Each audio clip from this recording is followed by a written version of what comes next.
নমস্কাৰ দৰ্শক, দেৱশ্ৰী পাকঘৰলৈ আপোনালোকক স্বাগতম জনালোঁ। মই আজি কচুৰ ঠাৰাৰে কচু শাক বনাই দেখুৱাম। মই প্ৰথমে এটা কেৰাহীত পানী দি দিলোঁ, 1 চামুচমান নিমখ দি দিলোঁ। এতিয়া ঠাৰাবিলাক দি আছোঁ। ঠাৰাবিলাক দিয়া হয়, মই বুট দি দিলোঁ। মই বুট আৰু ঠাৰাবিলাক একেলগতে বইল কৰি ল'ম। মই ঢাকনিৰে ঢাকি দিছোঁ, 15 মিনিটৰ কাৰণে ঢাকি দিছিলোঁ। এতিয়া মই ঠাৰাবিলাক হৈ গৈছে, মোৰ ঠাৰা আৰু বুটবিলাক হৈ গৈছে। মই এতিয়া মিলাই ল'ম। মই এটা চালনীত ঠাৰাবিলাক মিলাই ল'লোঁ, যাতে পানীখিনি পৰি যায়। মই এটা পাত্ৰ বহাই তেল দি দিলোঁ, 3-4 চামুচমান। মই এতিয়া পাত দি দিলোঁ, শুকান জলকীয়া দি দিলোঁ 5টামান। এতিয়া ভালদৰে ভাজি ল'ম।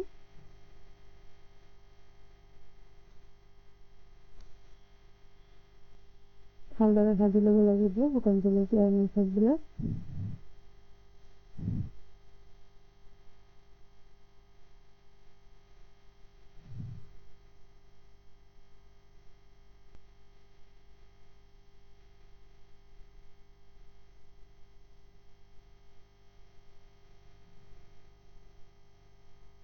পাঁচফোৰণ দি দিলোঁ।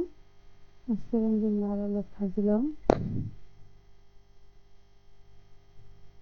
আদা বাটা দি দিলোঁ 1 চামুচ। কেঁচা জলকীয়া বাটা দি দিলোঁ 1 চামুচ। এতিয়া মই ভালদৰে ভাজি ল'ম।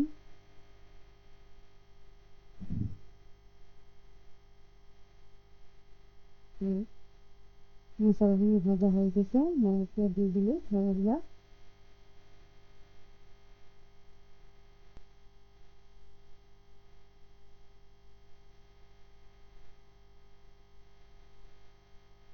সম্পূৰ্ণ দিয়া হ'ল। এতিয়া আমি ভালদৰে মিহলাই ল'ম।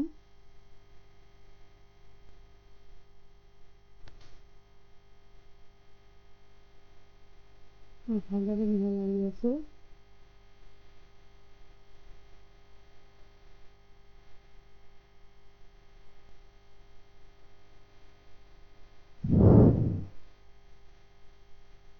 নিমখ দি দিলোঁ 1/2 চামুচ, হালধিৰ গুড়ি দি দিলোঁ 1/2 চামুচ। এতিয়া আমি ভালদৰে মিহলাই ল'ম আৰু একবাৰ।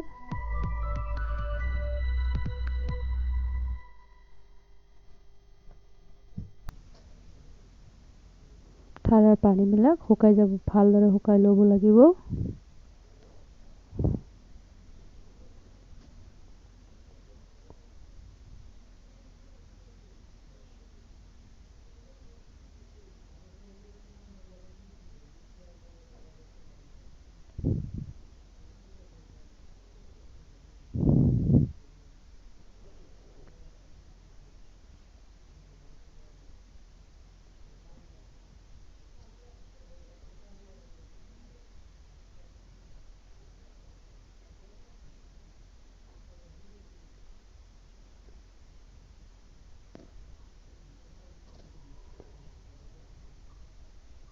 মই আৰু ভালদৰে মিহলাই লৈ আছোঁ।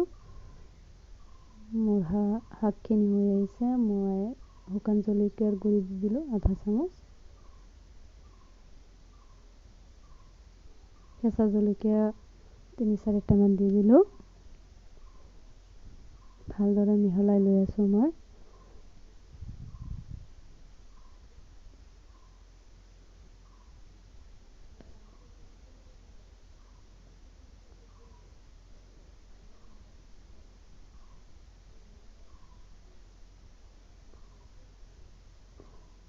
মই নাৰিকল দি দিলোঁ।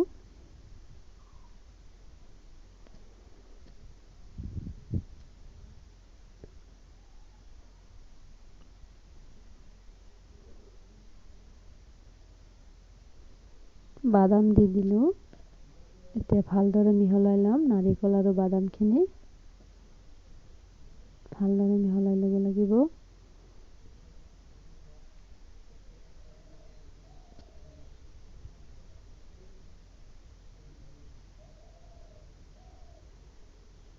পানীখিনি ভালদৰে শুকাই ল'ব লাগিব।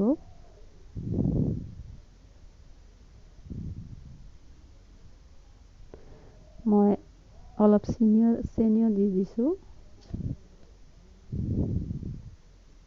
মই ভিডিঅ'টোত দেখুওৱা নাই, মই চেনি দিছোঁ অলপ। জিৰাৰ গুড়ি দি দিলোঁ মই। জিৰাৰ গুড়িখিনি লাষ্টত দিব লাগিব। মোৰ শাকখিনি হৈ গৈছে।